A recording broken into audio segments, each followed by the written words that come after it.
Yo, what's going on, snipers, and welcome back to our Winnipeg Jets franchise mode here in NHL 24. So in last episode, we had the draft and re-sign stage, and it was a pretty good draft for us. We grabbed some more really solid prospects for our prospect pool, which is pretty awesome considering our team has been winning so many Stanley Cups, and we have still a ton of good talent in the minors and unsigned. As you can see, we drafted, if we sort here by age, we drafted this top 6 forward in McDermott, who hopefully makes it into the NHL at some point. If he doesn't, so be it, but we drafted him. We also drafted Kopecky, Zajac, got a couple elite players too, which is awesome. We also grabbed ourselves a starting goaltender prospect, so we're just building up this pool to be so deep that you can't see the bottom of it, so to speak. Look at all these elite players just on the unsigned group, and then if you go to our players in the AHL, you look at all these unsigned or low elite guys that we have signed for the AHL roster too.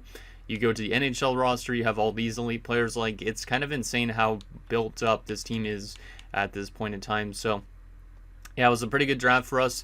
We pretty much re-signed everybody on our roster, which is awesome, but we are probably going to be having to make some tough decisions in this episode just because we have way too many guys that are probably going to be on the opening night roster or contending for a spot on the opening night roster, because as of right now, as you can see here with our centers, we got Ekholm, Bickle, Goldman, and Hansen. Likely that's going to be our center rotation as usual. We're probably going to make Jamal Hurta's depth option again this season. He was in the AHL all last year, but he is a solid depth forward, so we'll probably end up using him as a depth forward. I'm hoping that he doesn't complain about his ice time, but last time he played, he had 5 goals in 9 games, which is pretty damn impressive. Obviously, he was playing some power play time, I guess, because of an injury to a top 6 forward, but decided we would probably bring him back up to the NHL, so likely he'll be in the NHL as a depth option. But if he complains about his ice time because he is listed as a 4th liner, then we could potentially change to somebody else. Left wing wise, we have Grosek, we have Eberle currently, we have Walter and Lannon.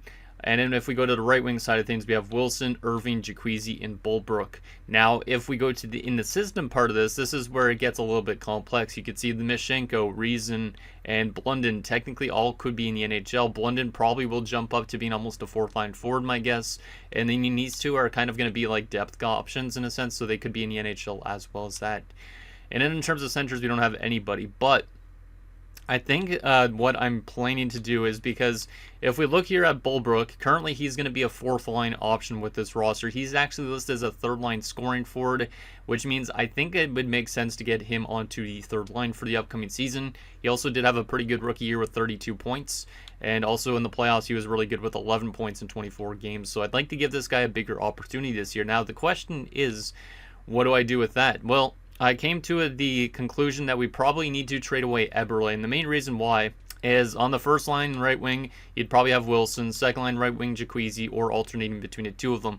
Aiden Irving would be playing on the left side like he normally does, same with Grosek, which means basically our 3rd line would have probably Walter, Bulbrook, and probably Goldman, which means technically that knocks Eberle out of the lineup, so to speak, or to a 4th line role, which he's actually listed as a 2nd line forward. And that's where it gets a little bit complex. So if you look at Eberle's career stats, technically an average player during the regular season had one really good season with 63 points, puts up around 40 points a season. However, his playoff numbers have been incredible, 65 points through 90 playoff games. He's had already 3 playoffs with over 15 points. So he's been a really good player. And he actually is also listed as a leader on a roster. So it's a very tough player for me to move, but I think it's the right call to move him at this point in time. Also, with the amount of left wingers we have in the system, he would have to go eventually at some point because Blunden, Timmins, and Kang, all low elites, are all left wingers as well. So I think this is probably the year that we would move on from Eberle, and it really sucks to do so, but it makes sense for our roster going forward. And the funny thing is, we don't really need anything in terms of a roster to trade him for, so we're probably just going to trade him for picks, which in general, we don't even really need draft picks too, if we are to trade him. Because if we go to the proposed trade screen wise and look at how much draft picks we have for the upcoming draft this year, we have literally 10 picks in the first 4 rounds of the draft. I think it was 3, 6, 7, 8, 9, 10. Yeah, 10 picks in the first 4 rounds of the draft, 13 in the upcoming draft in total. So I don't really know exactly what we need. In a sense, I'll probably take draft picks for later than 2038, but I'll probably have to make some decisions in terms of next year's draft, in terms of maybe getting rid of our extra third round picks or fourth round picks and trading them to a team for a future second, because we're just like completely dominating this like universe, so to speak. And I don't know how I'm doing it, but for some reason we're able to stack up on picks. We're getting great prospects, and we're also winning the Stanley Cup and President's Trophy. So it's been pretty crazy so far. And obviously, trading away Eberle for prospects kind of sucks, but it's part of the business at this point in time, and that's likely what we're going to have to end up doing in this episode. But anyways, let's get into your guys' comments now and see what you guys have to say about last episode, and then we'll finally get into making some smart decisions, hopefully. So our first comment is from Michael Dose, who says, Detroit Red Wings were the only team to win a Game 7 Stanley Cup in overtime. They did this in 1950 against the Rangers, and again in 1954 against Montreal. So the Winnipeg defeat of Ottawa here is truly a historical finish. And I didn't realize that there's only 3 teams, or 2, well, technically I guess now 2 teams in a sense, but 3 times where it happened, where a team won a Game 7 Stanley Cup in overtime. So that's pretty awesome to see. And obviously we're the first Canadian team to pull it off, considering Detroit's the only other team to pull it off 2 times back in the 50s. And the last and final comment is from Sound Otaku. Says, I'd say Eberle and Louis Vara's times are about done. They should fetch a good return on the trade market. The question is, do you move them now or at the deadline? And that's exactly what I was thinking as well. Is it the good time to move them, or do we wait till the deadline? Because for Eberle, he's actually signed for 1 more season after this still technically, which is kind of crazy that he's still got that much years left on his nice little contract. But I think it probably makes sense for us to deal him now, just based on the quality of the roster. And I don't really want to be playing, like, say, Bulbrook as a 4th liner, because I think he deserves a 3rd line opportunity, because he won't be getting power play time, that's for sure, because I was already looking at who would be on our power play lines, and likely we'd be having, like, Goddard, we'd have Vandermeer, we'd have Irving, we'd have Jaquezie, Wilson, we'd have Bickle, we'd have Goldman, we'd have Ekholm. Like, there's already too much power play spots taken. So Bulbrook getting, like, only 4th line ice time and no power play time, he's not going to do well, and he's also not going to be very happy with his ice time. So to get him to the 3rd line, we have to trade away a player, and that would be Eberle, because I'm not trading away Walter, of course, because Walter is a fantastic prospect, had a great rookie year. And also, I would not trade away Goldman, because Goldman is still an RFA for 1 more season after this. So yeah, we have a lot of tough decisions to make over the next coming years as well. We're going to have a tough cap situation at some point, because right now you can see Ekholm's got 1 year before he becomes an RFA. Right now he thinks he's going to be trying to get paid like 14 plus million bucks. So we are definitely going to have to make some really tough decisions over these next few years after winning all those Stanley Cups. Obviously we could still win more cups meanwhile, but we're going to have to make some tough decisions and probably trading away rights to players and stuff like that throughout the next couple years. So definitely a tough thing for us to do, but trading Eberle makes sense, and also trading Louis Vara also makes sense, because as you can see with our defensive core, we got Vandermeer, Backer, we have Vernarski, Scarlett, Greer, and Reese technically. There's also Goddard, who's currently an RFA, who's definitely, we're going to be negotiating with, trying to get him on like a 4-year deal to lock him up, because he's definitely going to break out, I think, this season. So trading away Louis Vara makes sense for that reason, because he was also losing morale due to ice time.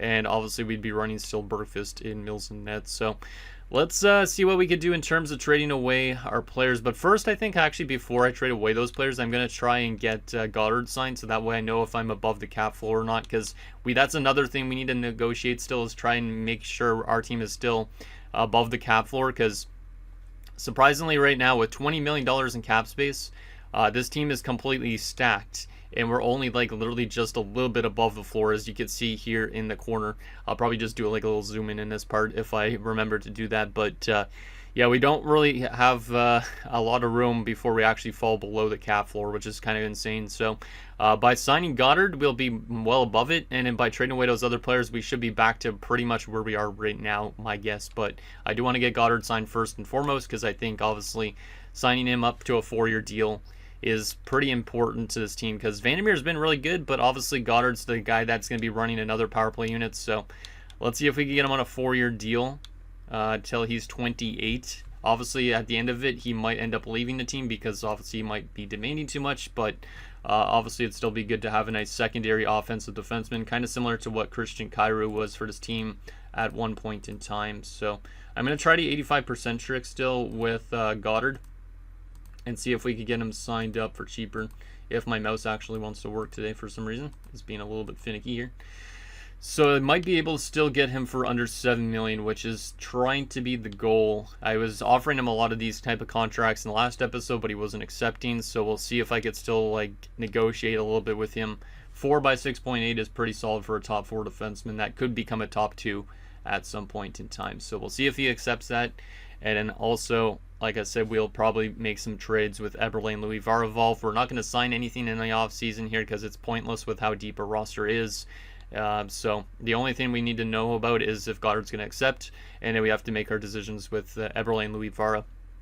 I think I might package both of them together into one trade, or I could just trade them separately. But I think trading them together might be okay to do. So anyways, let's advance the first few days here of free agency and see if we get the defenseman in Goddard to accept his RFA contract that we just offered him. I think it's a good contract for a top 4 defenseman. We just need to see if he's actually going to accept it or not. And he does reject it. You have not come to me to the table with enough cash to pursue, to make me consider signing with your team. Oh, come on, Goddard. 6.8 is a pretty good offer, I would say. He's only played like not too much in the NHL. But we'll try it again here. We'll try and get him to take... He wasn't taking 7.1 in free agency, but I'll try 7. We're going to just keep negotiating with him. I don't want to obviously jip him off too much, but I obviously don't want to pay him too much either, considering if he just randomly drops out of nowhere. But we'll see if he accepts. You think he'd want to accept after winning a Stanley Cup with this roster already, because this roster is so stacked, might as well sign for dirt cheap, right? At least in my opinion. I'm not in a rush to trade Eberle and Louis Vara just yet, though. But we will probably trade them in this episode before the start of the season, or else they won't be able to play. Goddard once again rejects. I don't know why he's being a douchebag, but he just doesn't want to take the money at the moment. Let's see if we could get him still. What about 4 years at 7.25? Maybe it's because I'm trying to give him the extra year, but I don't want to give him only 3 years because he'll only be 27 by then. I would prefer him sign till 28. So, there's been an off-season trade. Malcolm Spence to Buffalo with a 5th-round pick for 2 seconds. Okay, interesting.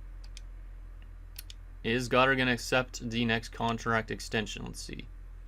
Come on, Goddard. There we go. Perfect. We could have probably waited and got him for less, but I would prefer the term rather than only 1 year. So, Goddard is on board, which means now we should be well enough above the cap floor, right? Yes.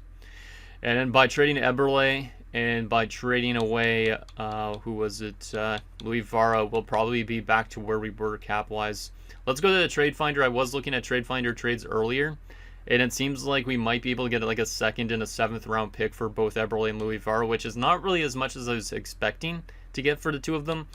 But at the same time, we don't really need picks really that much either. But I'm just taking those picks as like kind of trade assets. So let's see if we get similar offers or if it's changed considering we've simulated a few days.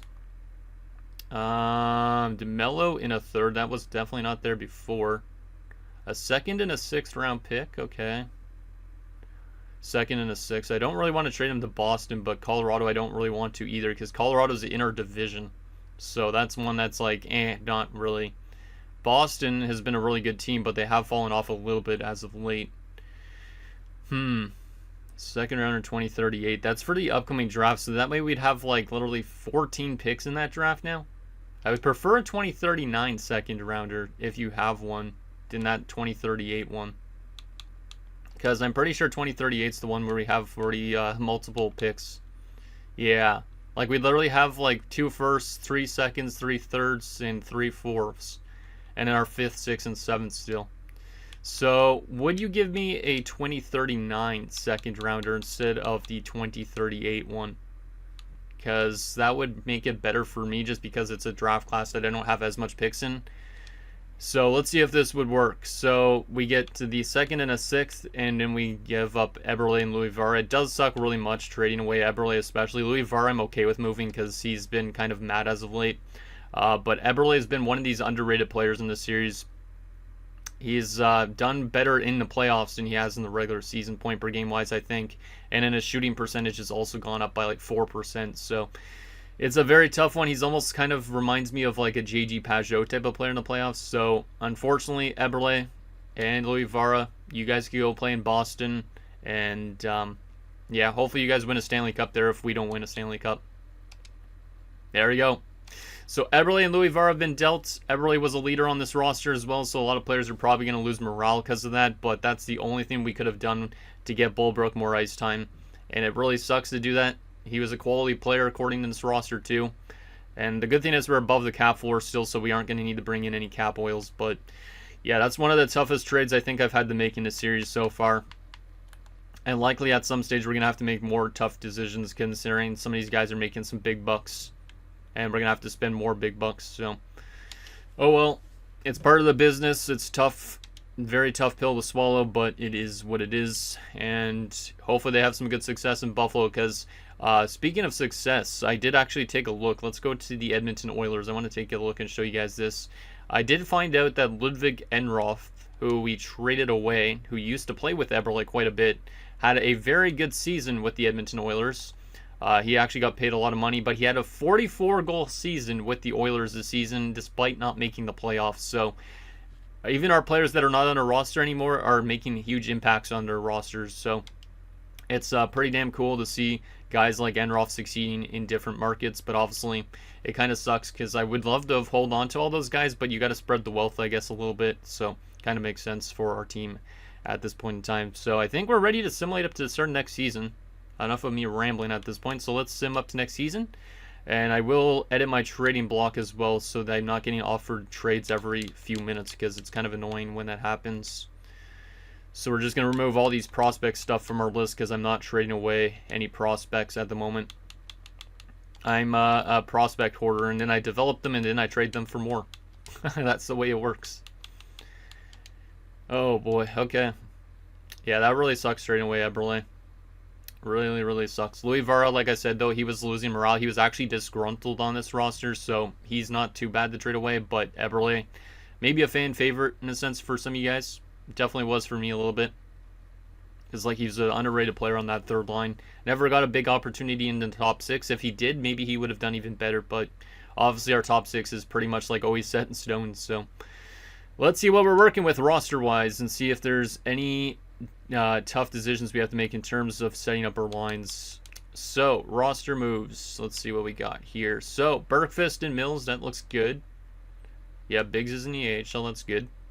Defensively, Vandermeer, Goddard, Vernarski, Backer, Scarlett, Greer. I will call up Reese as another defenseman, so that way we have 7 defenders. Looks good. Right wing wise, we got Wilson, Irving, Jacuzzi, Bulbrook. That looks good. Scrimes could stay down there for sure. Groshek, Walter, Lannon, Mishenko, Reason. Blunden is very close, but he's not ready yet, which is fine. I could wait a year. And then this guy's going to be in our NHL team too. So I'll leave him down there so he can tear up the AHL. Reason and Mishenko probably are going to be depth options, or Lannon will be a depth forward. Reason's actually listed as a 4th liner, so maybe he'll be in over Lannon, just based on the roles. Center-wise, Ekholm, Bickle, Goldman, Hansen, and Jamal Hurd. And that's fine. Okay, we got the right guys in the NHL. Let's set this up. Apparently we signed a random generated guy named Sergei Kostitsyn. That's kind of funny. Let's see what we could do in terms of our lineup here. So we definitely want Irving on the top line still, I think. Groshek will be on the second line here with Jacuzzi. We'll probably go with Walter on the left side, Bulbrook on the right side. Lannon, Mishenko, Hansen. Hansen's listed as a 3rd line checking forward. Damn, that's actually not that bad of a role, though, for him being a 4th liner. I could take Lannon out here. We don't have a lot of right wingers, so I guess I'll probably put Reason in over Lannon just based on the fact that Reason's actually listed as a 4th liner. And then it's a choice between Mishenko and actually Jamal Hurd could probably be in the lineup too because he's listed as a 4th liner. You know what? We're going to do that. The question is he going to play center over Hansen? Probably not, because Hansen should be better at face-offs, I think. But let me double check on Jamal Hurd here. 81. He's actually pretty good at face-offs too. All right. I don't mind this. That way we have actually people in their specific roles. Oh, Bulbrook's listed as a 2nd line forward already, and this is his only 2nd season. I can't get him into the top 6. Yeah, that's not great. Him and Walter. Well, Walter at least is getting power play time, same with Goldman, but Bulbrook's not going to be getting power play time. which means we should probably give him like PK time or something like that so he doesn't complain. Defensively, Vandermeer, Goddard, I want to split the two OFDs up if I can, just because or else that might not be that great. We have more right-handed defenders than left-handers. That's interesting. Would I rather Greer in or Reese? Greer's an offensive defenseman. We already have two OFDs in the lineup, so I'm going to go with the two-way, I think, rather than the offensive. Yeah, I think that's going to work good. And then Bergfist and Mills, yeah, that's good. Man, this roster is so friggin' stacked once again. Like, we could easily win another President's Trophy, and we've already won like 5+ straight. It's crazy. Power play-wise, Ekholm, Irving, Jacquezie, Goddard, Vandermeer. I prefer Goddard and Vandermeer to get their own units if possible. So who could I put on this first unit other than him? Wilson. Yeah, let's put Wilson on this first unit. And then we'll take Wilson off the second unit. Yeah, we'll put Walter up here. We'll take Wilson off this unit, and then we'll give the other offensive defenseman, Goddard, some power play time on the second unit. That looks good to me. Jeez, man, these power plays are really, like, stacked. Power play looks good. Penalty kill, Goldman, Jacquezie. Let me make sure Bulbrook's getting at least some PK time. I like that. Who doesn't fit the penalty kill super well? Irving doesn't. Goldman doesn't really at all, so I could put Jacquezie down the middle, because he does win face-offs, I believe, right? No, he doesn't. Oof. Goddamn, man. Let me see what I could do here. I'd really like to get Bulbrook more ice time, but I don't think Bulbrook could win face-offs, right? He can. Ish. We'll put him on this spot just so he gets more ice time. And then I should put Goldman there, and then Hansen could be on the last one. Actually, Goldman doesn't really fit that strategy at all. So maybe I just don't have Goldman on the PK, even though he's a two-way forward. You know what? We're going to put him instead of Groshek, because at least he's a face-off guy. Alright. Yep, our lines are pretty much set up in the NHL. That's fantastic. Like, this team doesn't even look like they missed anything, and we just traded away one of our best third-liners. That's pretty awesome. AHL-wise, let's make sure nobody is scratched, which nobody is. In terms of prospects, Blunden can be on the top line. Harrison can be second line. Timmins, that left wing side is fantastic in terms of potential, because you got a low lead to top 6 and 2 more low leads.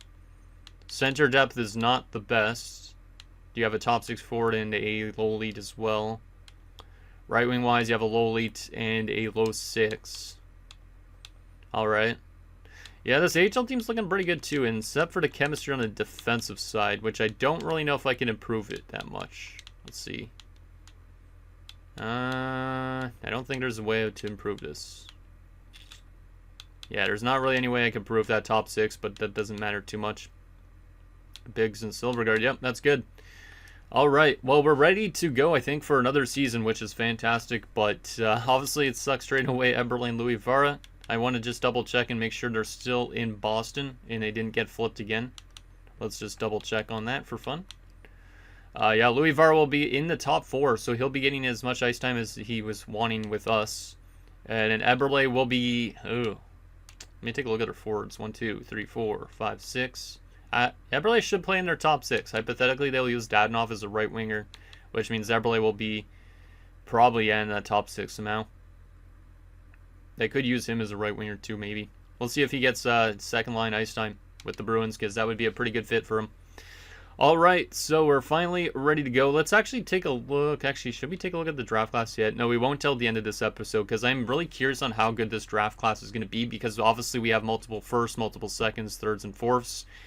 If it's a good draft, obviously we hold on to maybe a good chunk of those picks. If it's not, we could easily trade those for future years, I think. So that's definitely something we're going to look into. I'm excited to see how this team simulates. We'll probably only simulate up to like January the 1st or like halfway point to the season, something like that, just because we should probably try and get through these seasons relatively quick with how deep our roster is. So, because this should be pretty automatic in terms of us winning games. Let me double check if we got a goalie coach, because I don't think I even meant to do... I think I meant to do that, but I completely forgot. So, Coaching staff-wise, we do need a goalie coach, so let's just hire ourselves a good goalie coach if we have the chance to. Yeah, we want to sort it by this, right? Yeah, oh, there's one.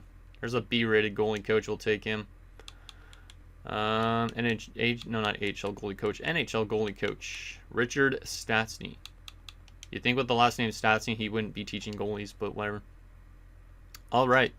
So that gives us a goalie coach, which is something that we don't necessarily need too much. I want to take a look actually at the coach's chemistry, because obviously Vivirios has won us multiple cups, but where are we at in terms of team chemistry? 62% still. That's pretty good. Let's see if we can win another President's Trophy with Vivirios as head coach. So let's get through this preseason, and like I said, I think we'll probably go January 1st or like exactly halfway point of the year again, because these seasons, like, since we're so dominant, we might as well go 41 games in, you know? Like, we don't really need to take the slow and steady approach.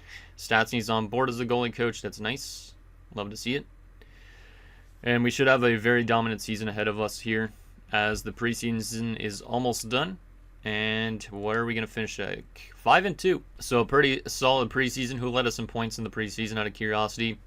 It was Aiden Irving, of course, with 10 points in 7 games. I want to show you guys quickly the contract situation for the upcoming offseason, though. But you can see we have 4 big RFAs, well, 3 RFAs in the forward group, and then Hansen, and then also Biggs, but Biggs doesn't matter too much.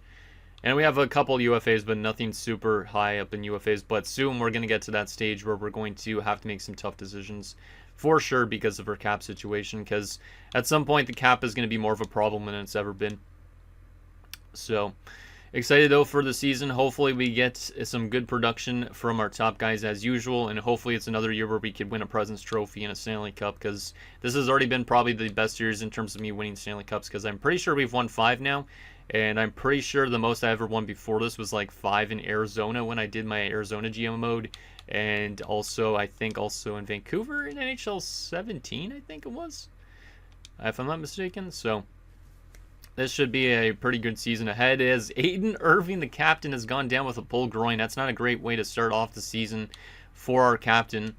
Hopefully he's a little bit healthier throughout the rest of the season, but at least our team is still easily winning games without him, because they definitely carry his legacy on when he is out. Like, he's definitely in the press box cheering on his team, for sure.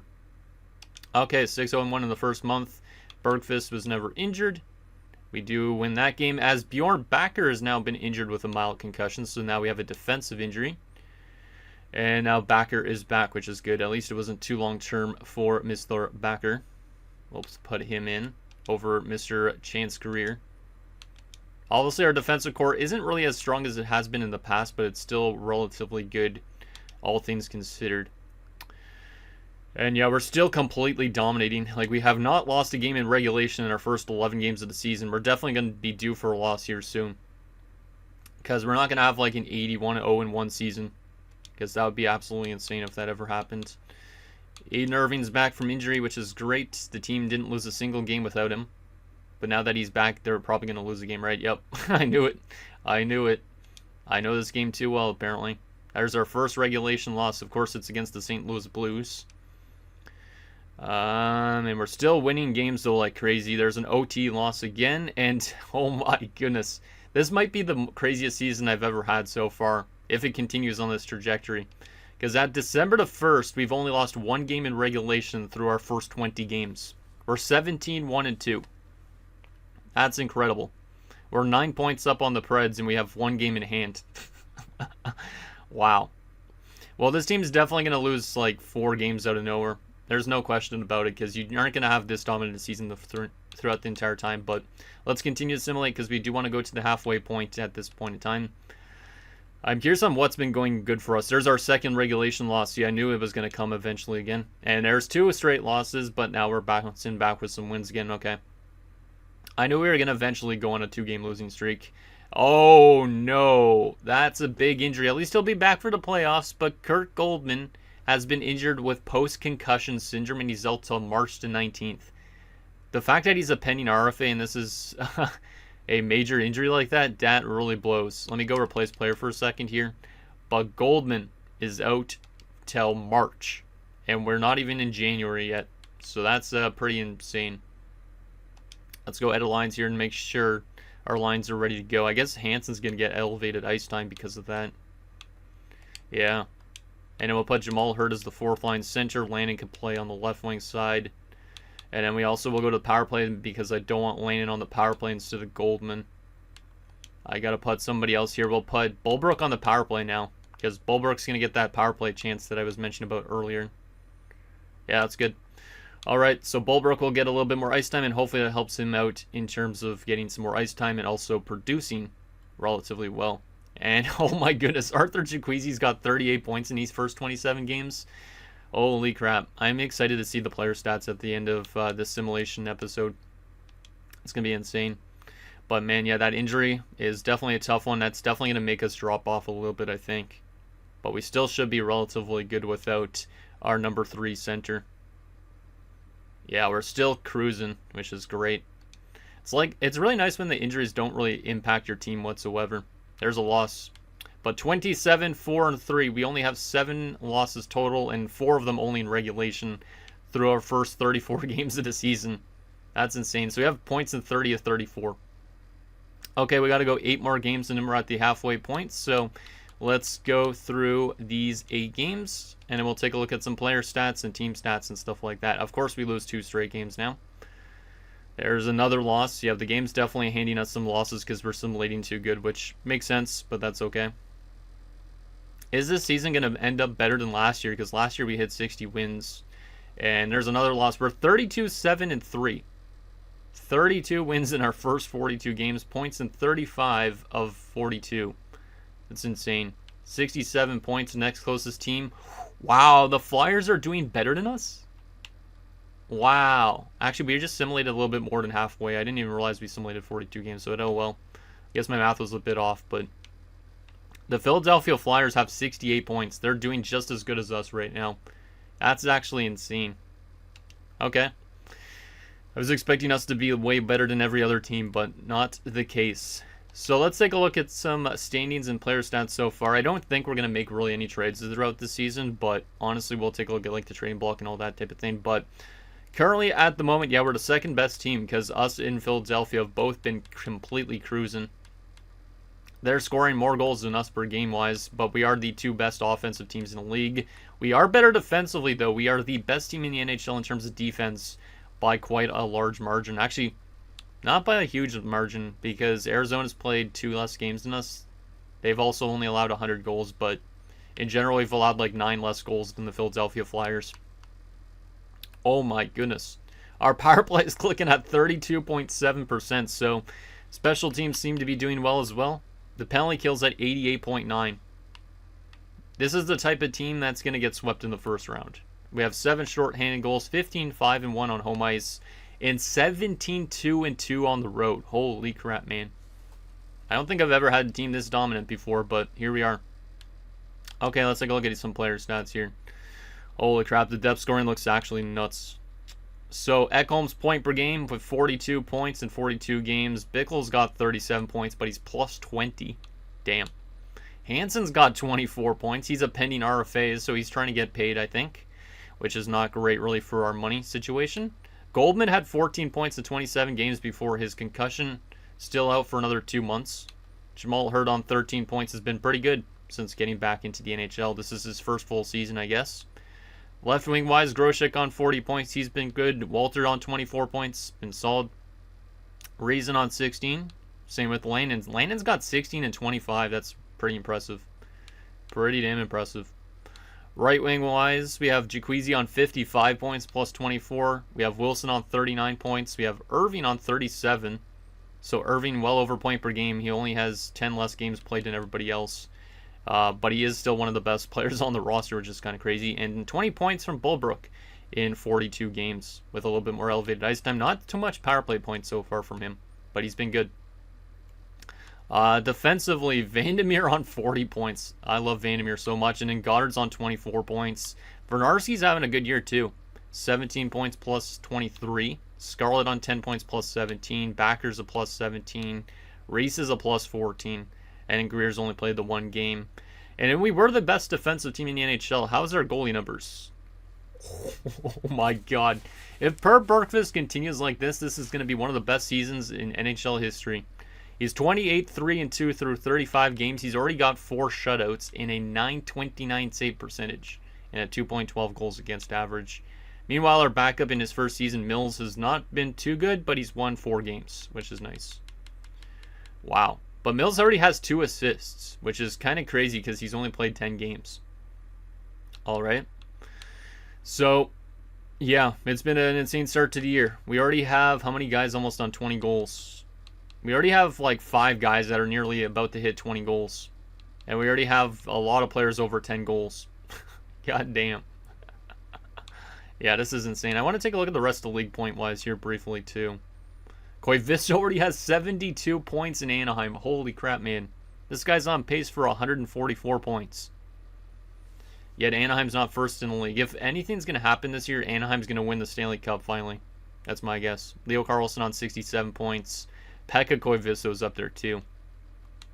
Wow, Pekka Koivisto has 45 goals in 41 games, and then Yanni has 40 and 41. Those Koivisto guys are insane. But Jaquezi is up there in points, but he's well behind Koivisto. Wow. And Vandermeer's leading in defensemen, so Vandermeer might have a chance to win another Norris. But Mintyukov has a good plus-minus, same with Budin, so he might not. And obviously, win-wise and save percentage-wise, right now Bergqvist is on pace to win potentially another Vezina. Yeah. Whew. Best rookie so far out of curiosity, Granato in Washington. This is a crazy season, man. Wasn't expecting this hot of a start, even though technically our roster is this good. How's Boston doing currently with Eberle and Louis Vara? They are currently just outside of the playoffs, I think. Yeah, just outside of the playoffs, despite having a below 500 record. I got to take a look at how our boy Eberle and Louis Vara are doing in Boston. I just got to. Louis Vara, let's see how he's been doing in Boston so far. He's got 11 points, not bad. Plus 6. Having a good time so far, it seems like. And then what about Eberle? Eberle has been pretty good. 28 points, 42 games. 7 power play points. How was he in the preseason? Over point per game. Shout out to Eberle. Shout out to him. Okay, final few things we got to do is take a look at the trading block and also take a look at the draft class. I don't think we're going to make any trades this season, to be honest, but if you guys want me to make trades, that's why I'm looking at the block here. Just in case there's anything that screams interesting to you. And yeah, we'll look at the draft class just in case we want to hold on to our picks or we want to flip some of them for future years, because we have a ton of picks in the upcoming draft. So we could easily pick everybody with our picks that we want if there's good low leads and late rounds and stuff like that. Or we could just trade them for future first rounders and stuff like that. And hope that one of the future drafts is better than the upcoming one. But yeah, I don't think there's going to be anybody that screams interesting for me to trade here. Like, there's good players, don't get me wrong, like our former player Enroth, but there's honestly nothing we really need on this team. Like, we've been playing good defense, we've been getting goal scoring, we're winning a lot of games, like our goalies have been good. So, definitely screams a first round exit again, but maybe another President's Trophy at least for this team. Like, it's going to be crazy if we win a 6th straight President's Trophy, because I don't think I've ever done that in a franchise mode before this. So, what does Ottawa have on the block? Luno still. Yeah, like, there's some solid players, don't get me wrong, but nothing that we need. I'm kind of surprised Philadelphia still has Laine on the block despite being as dominant as they are. I'm kind of surprised that they're doing this good this season too, because we've been dominant, but I wasn't expecting another team to be up there with us point-wise and all that. I thought we would be like 10 points up on everybody else. Fabian Lascelles, Greer, Vancouver has Ratzlaff. Yeah, there's not really anything intriguing here. Dennis Palin's still on the block. He's dropping again. Oh, man. He's always a cranky guy, it seems like. Like, his morale is always going down. He's a -2 so far this season, so Vegas must be doing a little bit better, at least in last year when they missed the playoffs. So there's the trading block. The question is, what is this draft class looking like so far? Obviously, we're not going to know everything, but is it worth it to hold on to our draft picks this year? It looks like a pretty average draft. Matthias Charnquist is the first overall pick. Nicholas Wotherspoon, Zachary Bonino, Roman Kindraitic, Jameson DiPietro. Is there any, like, great steals? Maybe a medium elite grinder and bombs? Yeah, I don't know if this is draft class worth holding onto those selections or not. There is some guys listed as gems that are probably low elites because of that. Dale Griffith and Russell Priestap. Maybe we'll have to figure out once we know more about the draft class. I'm curious on how good our picks looking like value-wise right now.